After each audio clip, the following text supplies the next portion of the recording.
Si desaparezco, no me busquen, sigan la lucha. ¿Dónde está el padre Héctor Gallego? Es una frase que todos nos hacemos y que se suelen ver en paredes grafiteadas en distintas partes de la República de Panamá. En diciembre del 2025, a la par en que hago este video, la Comisión Interamericana de Derechos Humanos se pronunció sobre el caso del padre Héctor Gallego, elevando el caso 13.017B a la Corte Interamericana, en donde se alega que el Estado panameño no investigó ni sancionó a los implicados en la tragedia del 9 de junio de 1971 durante la dictadura militar. Es decir, estamos hablando de un suceso que lleva más de 50 años sin esclarecerse. En un pequeño pueblo de Veraguas, un sacerdote cambió tantas vidas que terminó desapareciendo para siempre. ¿Qué fue lo que vio, lo que denunció o lo que incomodó tanto como para que su nombre se convirtiera en un símbolo de resistencia? Esta es la historia de Héctor Gallego, el hombre cuya voz fue silenciada pero cuyo eco todavía retumba en Panamá. El hombre que dio la vida por sus hermanos. No sin antes invitarte a darle me gusta, suscribirte a mi canal y activar las notificaciones. Para abordar el caso hay que tomar en cuenta varios acontecimientos históricos en la República de Panamá, partiendo que el 11 de octubre de 1968 se da un golpe de estado al presidente electo Arnulfo Arias Madrid a tan solo 11 días de su condecoración, instaurándose así la dictadura militar que culminó con la captura de Manuel Antonio Noriega durante la operación Causa Justa, dentro del capítulo de la Guerra Fría conocido como la invasión de Estados Unidos a Panamá entre los días 19 y 20 de diciembre de 1989. Video que por cierto podrás ver en mi canal de YouTube. Pero, ¿quién fue el padre Héctor Gallego? Jesús Héctor Gallego Herrera nació en Salgar, Antioquia, en Colombia, el 7 de enero de 1938, conocido simplemente como el padre Héctor Gallego. Fue el mayor de 11 hermanos, 9 hombres y 2 mujeres. Estudió la primaria y la secundaria en Colombia y recibió enseñanza filosófica en Santa Rosa, Antioquia, y por último ingresó al Seminario Mayor Arquidiocesano de Medellín entre 1963 a 1965, regentado por el padre Ignacio Restrepo Uribe, ya que desde pequeño mostró su inclinación al sacerdocio. El joven gallego, a la edad de 27 años, se entera por medio de un compañero de clases llamado Plinio Mojica, oriundo de la Colorada de Santiago de Veraguas de Panamá, que en la diócesis a la que pertenecía, fundada un año antes, solo había 9 sacerdotes para atender a 160,000 personas y que algunas parroquias no tenían sacerdotes. La diócesis a la que hace referencia Plinio es la de Veraguas, creada por la bula Panamensis Ecclesiae del Papa Pablo VI el 13 de julio de 1963. El primer obispo episcopal nombrado para la diócesis de Veragua fue Monseñor Marcos Gregorio Magrat, del 3 de marzo de 1964 al 5 de febrero de 1969, cuando es nombrado arzobispo de la República de Panamá. En una visita que realizó el entonces Marcos Gregorio Magrat a Medellín en 1965 para asistir a una reunión del Consejo Episcopal Latinoamericano, el cual era directivo, el seminarista gallego obtuvo permiso para hablar con el obispo Magrat y expresarle su deseo de trabajar con él en la diócesis de Veraguas. Siendo seminarista, el joven gallego llega por primera vez a Panamá con el reverendo Pablo Buter en 1966 y se incorpora en la vida de los veragüenses el 5 de febrero de 1967. Realiza sus primeras prácticas religiosas como diácono en la parroquia del distrito de San Francisco de la Montaña. Su trabajo diario se centró en el movimiento familiar cristiano y su labor pastoral de la parroquia con los jóvenes del grupo San Francisco Mejor. El 12 de julio de 1967 regresa a Medellín, a Colombia, y el 16 del mismo mes fue ordenado sacerdote por Monseñor Marcos Gregorio Magrat. Regresa a Panamá el 13 de agosto de 1967 y su primera misa la celebró en el templo de la parroquia de San Francisco. El 20 de agosto se marchó de inmediato a Santa Fe para comenzar la organización de su futura parroquia. Para quienes quizás no tengan una noción clara de hacia dónde estaría trabajando el padre Gallego, Santa Fe es un distrito de una de las 10 provincias que tiene la República de Panamá llamada Veraguas. Es una zona al norte de Veraguas en donde se trabaja mucho la agricultura y la ganadería, siendo este el sustento del ciudadano común en la zona, por lo que la tierra lo era prácticamente todo para poder subsistir. Esto es importante tenerlo presente para el resto del relato.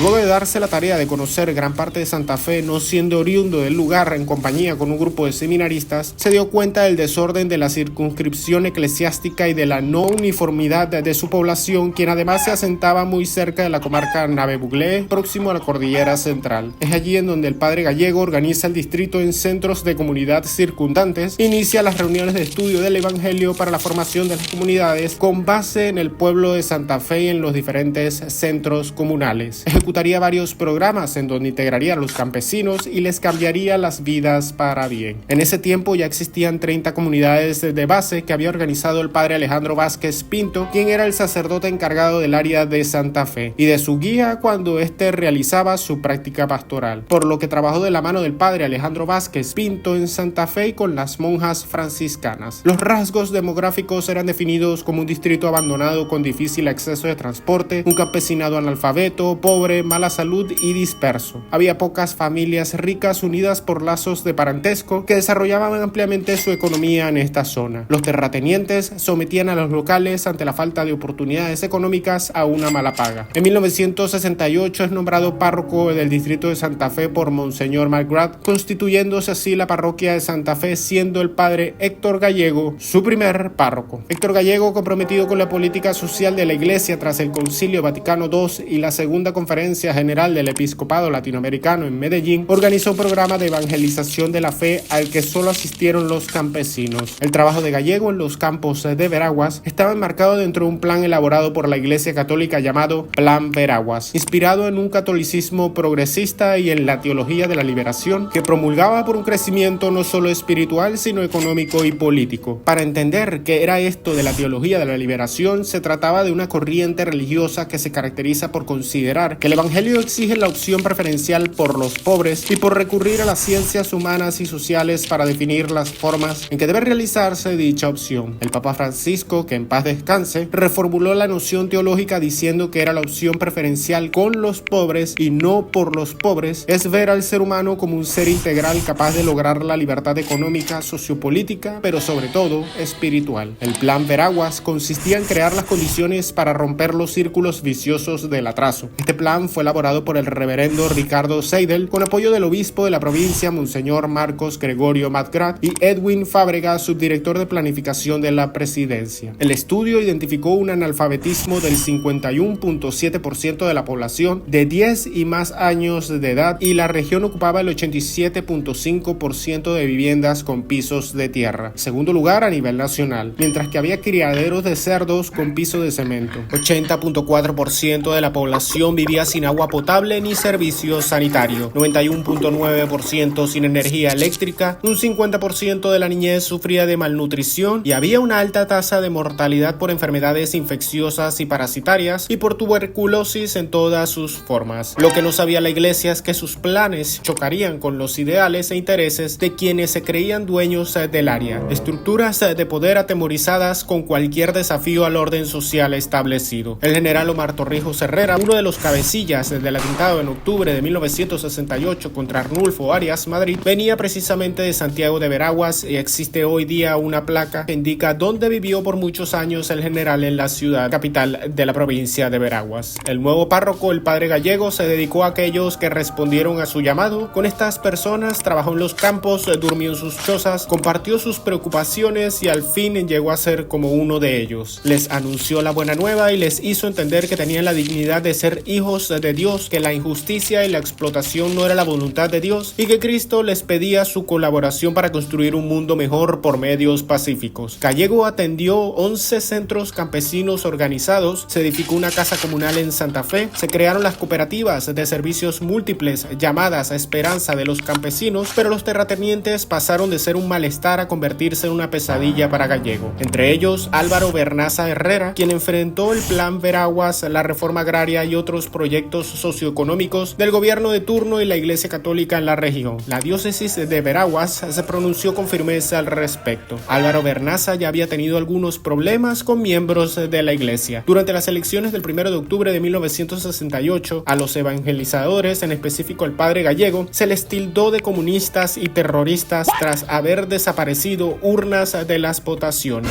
Los proyectos comunales del padre Gallego eran el único bastión de lucha para evitar la explotación y la profundización del empobrecimiento del campesinado del distrito de Santa Fe en Veraguas ante la exacerbación de poder de las familias terratenientes que de alguna forma tenían vínculos con aquellos que se montaron al poder de forma ilegítima con el golpe de Estado. En 1968 se implantó un sindicato al cual muchos se inscribieron y se implementaron las cooperativas de consumo e indujo a los campesinos a creer que podían ser dueños de su destino a través del trabajo colectivo y el apoyo mutuo entre los de su clase. Este paso marcaría la continuidad de los ataques por terceros al padre Gallego en junio de 1969. En su Biblia había una inscripción que se leía: Dios Dios llega al hombre. Luego de golpizas en el mes ombligo del año, fue arrestado 6 meses después en plena dictadura militar. No obstante, fue puesto en libertad porque se comprobó que todas las acusaciones eran calumnias. El 2 de julio de 1970, Héctor Gallego fue detenido por agentes de la Guardia Nacional de la provincia de Veraguas, acusado por Álvaro Vernaza Herrera de quemar una planta eléctrica. El arzobispo McGrath habló con el general Omar Torrijos Herrera para que lo liberaran. Lo soltaron con el compromiso de viajar a Panamá al día siguiente para entrevistarse con el general Torrijos. El 3 de julio, el padre Gallego se entrevistó con el general. Llegaron a acuerdos importantes para llevar adelante la reforma agraria y alcanzar los objetivos trazados por el Plan Veraguas. Se suscitó entonces un nuevo incidente. Vernaza intentó atropellar con su jeep al religioso Gallego y golpeó con un cable al padre Alejandro Vázquez Pinto en Santa Fe. La conferencia episcopal protestó públicamente. Sin embargo, el 16 de julio de 1970, Álvaro Vernaza fue relevado del cargo del director regional en el Instituto Nacional de Agricultura. Meses después fue nombrado administrador del Instituto Nacional de Agricultura, INA, en divisa. El padre Héctor Gallego hizo un viaje a Colombia el 23 de enero de 1971 para pasar sus vacaciones y regresó a Panamá el 14 de marzo. A su regreso realizó un campamento del 22 al 28 de marzo de ese mismo año con jóvenes universitarios de la comunidad de Chilagre, una zona rural bañada por los caudales del río Santa María. La Guardia Nacional detuvo a varios universitarios para comprobar que no fueran guerrilleros. Los medios de comunicación, algunos incluso alineados a la dictadura en su intento por sobrevivir, atacaron los planes sociales que impulsaba la Iglesia Católica, que de alguna forma busca mediar. Nuevamente, tras una correspondencia de por medio, se entrevistaron el padre Gallego y el general Torrijos el 30 de marzo y convinieron en que el padre y el general estudiarían la mejor forma de llevar a cabo un plan de desarrollo en Santa Fe. En mayo de 1971, las relaciones entre las comunidades campesinas de Santa Fe y los funcionarios gubernamentales aceleraron su deterioro. Los funcionarios encargados del área agrícola no compartían las sugerencias propuestas por el campesinado para el plan de desarrollo agrícola de la región. Las conclusiones de los campesinos alarmaron enormemente a los miembros del Estado Mayor, pues consideraban que las propuestas campesinas se orientaban a provocar la recuperación de tierras, adquirir el control de comercio y aumentar la producción y garantizar los servicios de salud para los campesinos. La cúpula de la dictadura militar dio carta abierta para que se ejerciera presión sobre Gallego para obligarlo a encuadrar sus actos dentro de los lineamientos del régimen. El 4 de mayo, Gallego solicitó por telégrafo una reunión con Torrijos para informarle de los resultados de las reuniones con campesinos, pero el 16 de mayo se le informó que la reunión sería imposible por el momento. En la madrugada del 22 al 23 de mayo de 1971, enemigos al padre Gallego incendiaron el rancho donde dormía, logrando escapar milagrosamente. Esto lo obligó a refugiarse en casa de Jacinto Peña y Clotilde Toribio de Peña. La foto en donde sale Héctor Gallego sonriendo indica a su hermana Dilma en una entrevista posterior a la prensa. Es cuando el padre sale vivo del intento del incendio del rancho donde estaba y expresó: se quedaron con las ganas de comer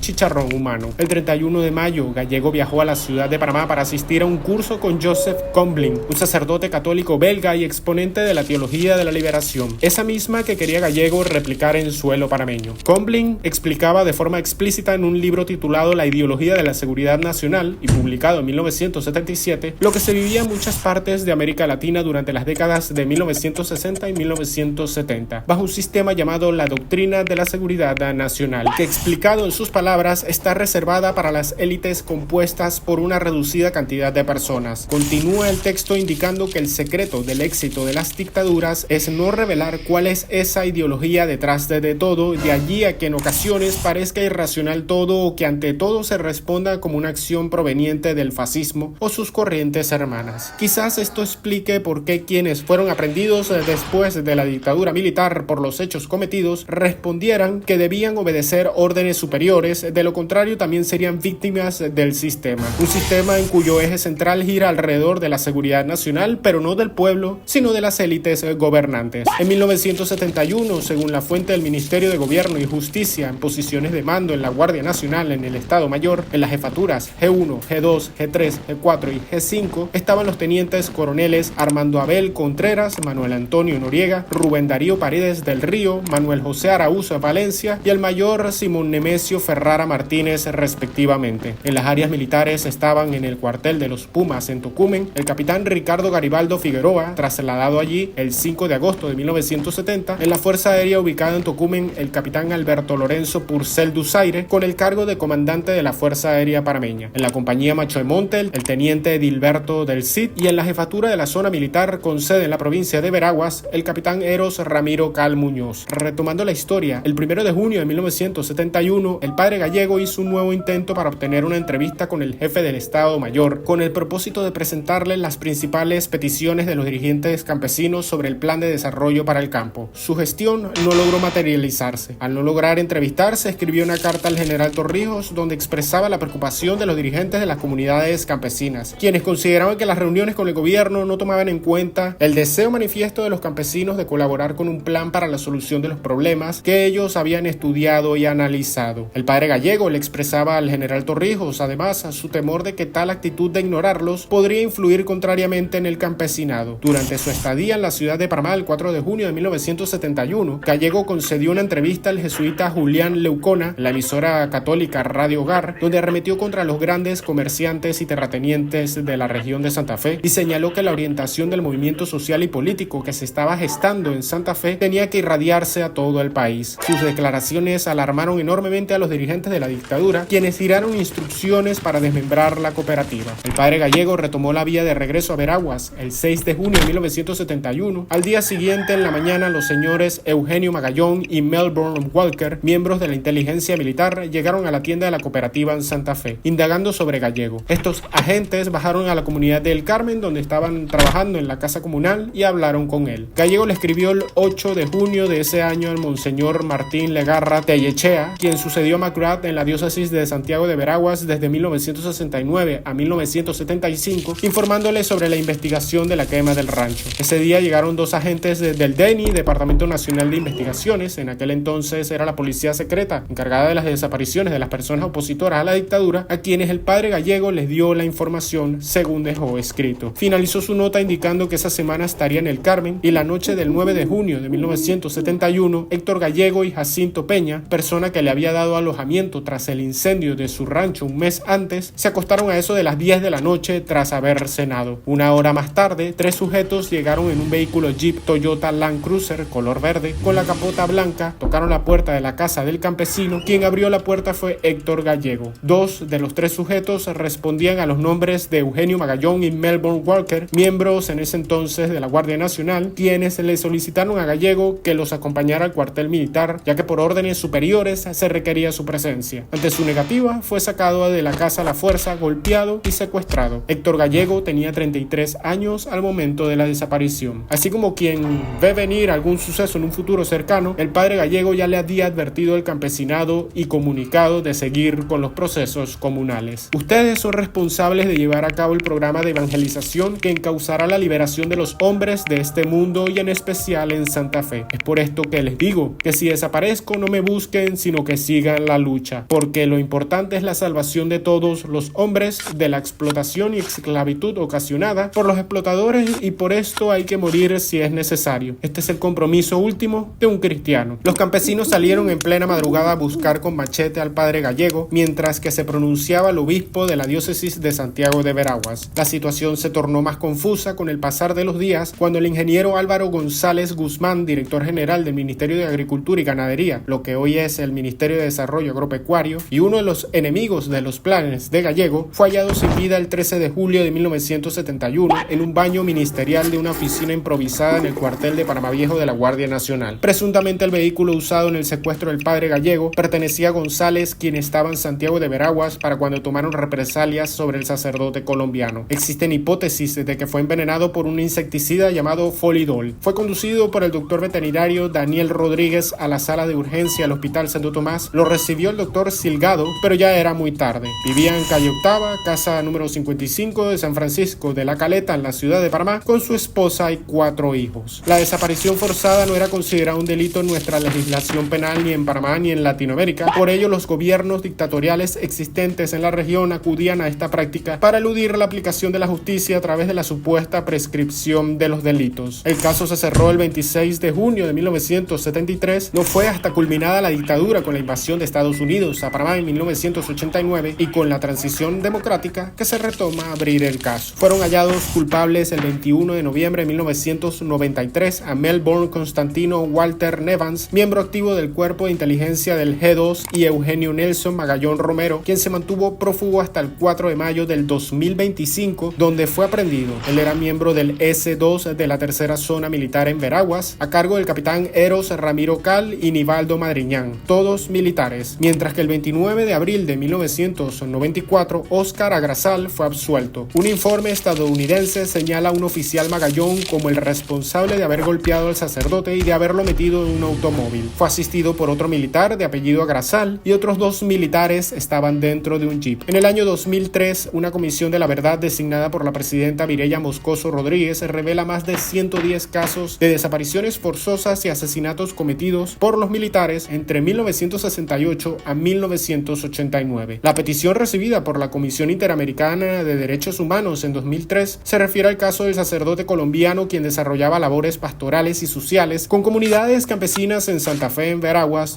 donde promovió cooperativas, grupos cristianos y proyectos de formación en derechos humanos y desarrollo comunitario. En junio del 2018, después de 47 años de búsqueda, se confirmó el hallazgo de restos sepultados en el antiguo cuartel de los Pumas de Tocumen, pero se indicó que eran los de Heliodoro, Portugal, otra víctima del régimen militar. Si bien el 31 de marzo del 2022 sí se declaró el 20 de diciembre como Día de Duelo Nacional por las pérdidas humanas durante la invasión de Estados Unidos a Panamá por medio de la Ley 291, los familiares de las víctimas de la dictadura militar que se dio inicio con el golpe de Estado del tercer mandato de Arnulfo Arias Madrid esperan que también sea declarado como Día de Duelo Nacional el 9 de junio, día en que desapareció el sacerdote colombiano. Durante la culminación del gobierno del laurentino Nito Cortizo, el Estado se suscribió a un acuerdo de solución amistosa, ASA por sus siglas, con las víctimas de la dictadura militar, en donde se subrayaban 5 puntos que ninguno hasta la fecha se ha cumplido. Número 1. La elaboración de una memoria histórica adjudicada al Ministerio de Educación. Número 2. La construcción de un monumento a las víctimas y la declaración del 9 de junio como día de reflexión en honor a los desaparecidos y asesinados durante el régimen militar de Omar Torrijos Herrera y Manuel Antonio Noriega. Número 3. Incorporar la figura jurídica de desaparecido en el registro civil. Número 4. La reparación económica a los familiares de las víctimas por estos crímenes de Estado. Y número 5. La identificación de las osamentas y restos de supuestas víctimas del régimen militar que reposan en el Instituto de Medicina Legal y Ciencias Forenses. El 11 de diciembre del 2024, por medio de la red social X, antigua Twitter, la Procuraduría anunció que la Fiscalía Regional de Veraguas reabriría el caso, luego de la decisión del Tribunal Superior del Segundo Distrito Judicial. En mayo del 2025 se inspeccionaron los terrenos del Instituto Nacional de Agrícola en la provincia de Veraguas tras la aparición de un cuerpo y se capturó a un exmilitar de nombre Eugenio Magallón, ya mencionado anteriormente, en la provincia de Chiriquí, muy cerca de la frontera con Costa Rica. Edilma Gallego, hermana del sacerdote, le ha pedido en múltiples ocasiones al Estado que esclarezca la investigación de su hermano. En una entrevista al portal La Prensa, Edilma asegura que la última entrevista que tuvo con Noriega fue en mayo del 2015, en la cárcel El Renacer. Rubén Darío Paredes y el coronel Roberto Díaz Herrera apuntaban a Noriega que sabía algo sobre el sacerdote colombiano. El pecado fue que Torrijos se había ido de este plano terrenal sin poder investigar. Noriega le respondió con una pregunta al mejor estilo retórico. ¿Acaso el padre Gallego se metió con mi familia? Luis Antonio Quirós Morales, del partido arnulfista, desapareció el 19 de agosto de 1969 en Jacú, en Chiriquí, cuando, según testigos, se le acercó un jeep en el que viajaban varios militares y Noriega, quien entonces era el jefe de la quinta zona militar, lo obligaron a subir el auto. Noriega responde que para ese caso debe preguntarle al teniente coronel Pedro Ayala. Ayala fue un militar de caballería graduado en Colombia y fundador del paracaidismo militar en la Guardia Nacional. Él era uno de los oficiales en octubre de 1968 cuando se firmó la proclama militar que derrocó al entonces mandatario Arnulfo Arias Madrid. Edilma reconoce que de esa entrevista salió como entró, es decir, con otro desengaño, pero la periodista Julia Elena Alvear,